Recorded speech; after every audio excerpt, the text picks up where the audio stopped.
اسلام میں 3 جہانوں یعنی ایک جہاں ہم موجود ہیں اور ایک عالم برزخ آخرت، اور عالم برزخ کو قبر کے ساتھ منسلک کرتے ہیں، مگر وہ تو جہاں ہی اور ہے۔ اس کے متعلق ذرا وضاحت فرما دیں۔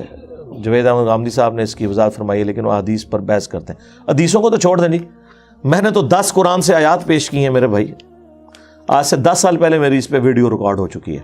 مسئلہ 117A عذاب قبر سے متعلق 10 آیات اور 117B عذاب قبر سے متعلق 17 صحیح الاسناد احادیث، اکثر بخاری اور مسلم سے ہیں۔ اس میں وہ میں نے دونوں کو الگ اس لیے کیا تھا کہ اگر کسی کو حدیث سے کوئی چیڑ ہے تو وہ پہلے والا لیکچر دیکھ لے، اس میں نے قرآن سے مقدمہ کلیئر کیا ہے۔ مقدمہ یہ ہے کہ قرآن برزخ جو ہے نا ان سین بیریئر کو کہتا ہے اور قبر برزخ میں داخل ہے۔ اس کی وجہ یہ ہے وَمِن وَرَائِهِمْ بَرْزَخٌ إِلَى يَوْمِ يُبْعَثُونَ، مرنے سے لے کے آخرت کے دن تک برزخ ہے۔ اب یہ کہنا کہ جی آخرت میں عذاب ہوگا چونکہ حساب و کتاب آخرت میں ہے، تو یہ اصول بھی میں نے ان کا قرآن سے توڑ دیا ہے۔ قرآن میں تو عذاب کی 4 قسطیں بیان ہوئی ہیں۔ نمبر 1 دنیا کی زندگی میں، سورہ سجدہ میں، کہ تمہیں دنیا کی زندگی میں عذاب دیں گے تاکہ آخرت کے پوائنٹ آف ویو سے تم اللہ کی طرف پلٹ آؤ۔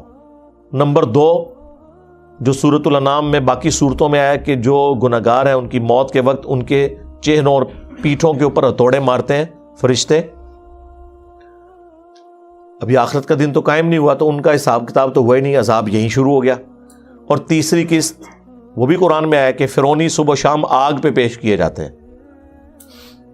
اور چوتھی قسط جس کو سارے مانتے ہیں وہ آخرت میں حساب و کتاب کے بعد ہے۔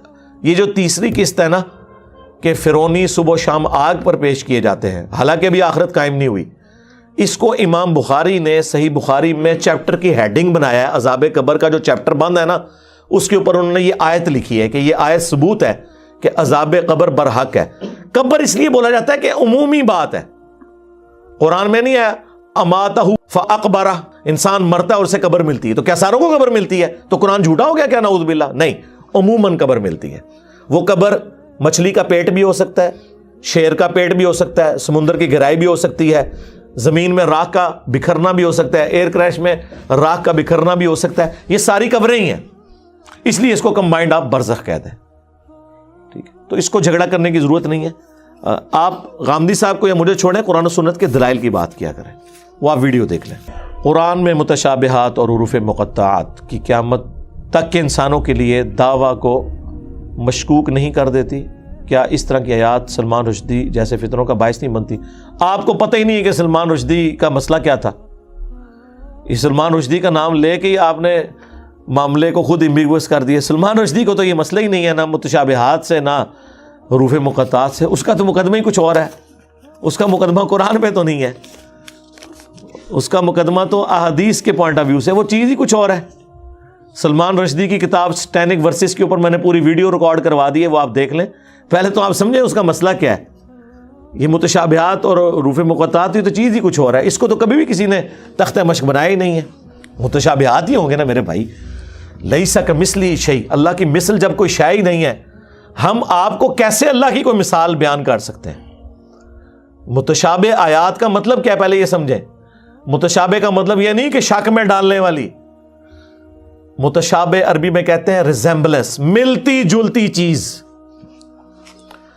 دودھ کا سفید ہونا اور چونے کا سفید ہونا یہ متشابہ ہے، ایک دوسرے سے ملتا ہے، لیکن دودھ اور چیز ہے، چونا اور چیز ہے۔ ٹھیک ہے، وہ چیک کرنے سے پتا چلے گا۔ متشابہ کا لفظ سورہ بقرہ میں آیا کہ جنت میں ان کو وہ فروٹ دیے جائیں گے جو متشابہ ہوں گے دنیا کے فروٹوں کے ساتھ، تو جنتی کہیں گے ہمیں تو وہی رزق دیا گیا۔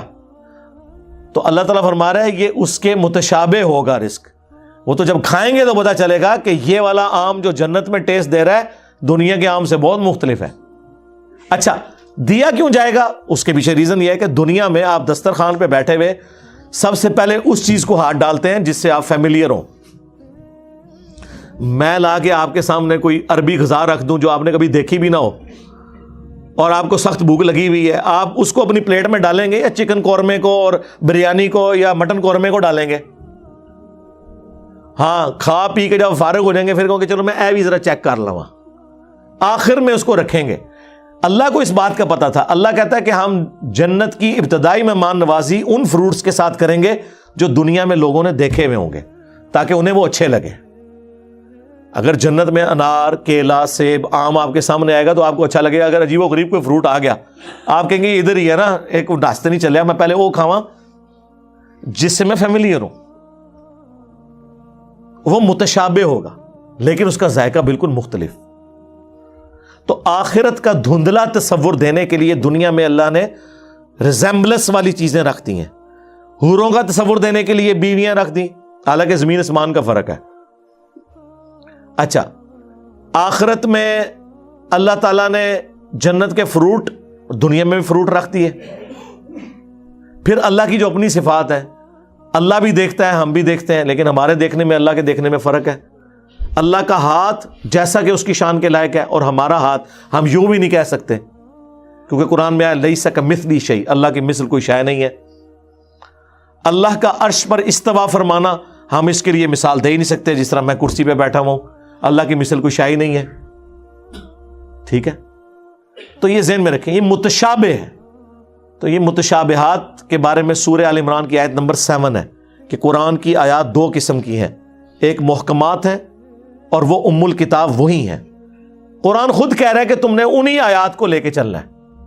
دوسری متشابہات ہے جو صرف سمجھانے کے لیے بتایا گیا، اور اس کا مقصد یہ نہیں تھا کہ آپ اس کا مطلب تلاش کرو. قرآن میں اسی آیت میں سورہ آل عمران 7 نمبر میں آیا کہ جو ان آیات کے پیچھے پڑھتے ہیں تاکہ اس میں کوئی ٹیڑھ پن تلاش کرے، ان کے دل جو ہیں وہ ٹیڑھے ہو چکے ہوئے ہیں.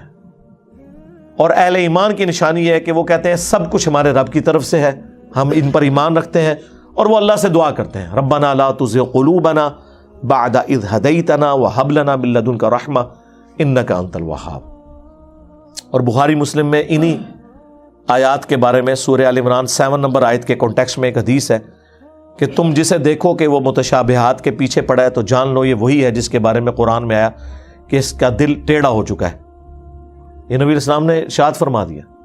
اور اہل ایمان کی نشانی یہ ہے کہ وہ دعا کرتے ہیں ربنا لا تزغ قلوبنا، اے رب ہمارے دلوں کو ٹیڑھا نہ کرنا بعد اس کے کہ تو نے ہمیں ہدایت عطا فرمائی، ہمیں اپنے پاس سے رحمت عطا فرما اے عطا فرمانے والے، آمین. تو یہ ہے. تو سلمان رشدی کا جو ایشو ہے وہ ڈیفرنٹ ہے، اس پہ آپ میری پوری ویڈیو تفصیلی، میں نے اس کی ایک ایک چیز کا جواب دیا ہے. باقی تو صرف گالیاں نکالتے ہیں. میں نے اس کا مقدمہ پیش کیا ہے، وہ کیا چاہ رہا ہے، کیوں اس نے کہا، کس چیز کو اس نے بنیاد بنایا، اس میں ہم نے کیسے ریبٹل کرنا ہے. اس میں نے کئی قرآن کی آیات اس کے جواب کے طور پر پیش کی، اس نے جو ڈنڈی ماری تھی وہ ڈسکس کی الحمدللہ. باقی صرف سر کی قیمتیں رکھتے ہیں، ہاں پتلے جلاتے ہیں، علمی بات کوئی نہیں کرتا.